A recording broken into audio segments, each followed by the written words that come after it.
जहां एक सीधा सादा पति और एक गेमिंग की दीवानी बीवी और एक ऑनलाइन आशिक।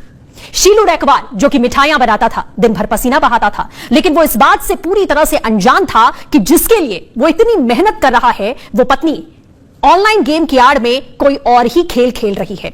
शीलू की पत्नी यानी कि आराधना पबजी गेम की प्लेयर बनी और वहीं से उसे मिला प्लेयर नंबर 2 यानी कि लुधियाना का रहने वाला शिवम।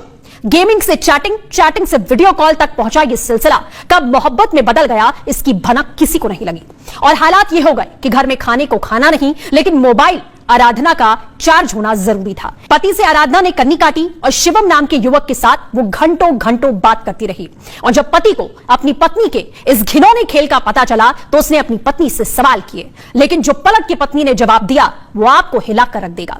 उसकी पत्नी आराधना ने धमकाते हुए कहा कि अगर बीच में आए तो 55 टुकड़ों में काट कर ड्रम में भर दूंगी। ये कोई वेब सीरीज की कहानी नहीं चल रही है बल्कि ये असल जिंदगी है जो आजकल हो रहा है। और इतना ही नहीं, इस कहानी में एक मासूम भी है जिसकी उम्र महज 1.5 साल की है, जिसे उसकी अपनी ही मां ने, जिसने 9 महीने कोख में रखा, अपने हाथों से मारने की कोशिश की और इसका झूठा इल्जाम अपने पति पर मरने का पूरा प्लान बना लिया।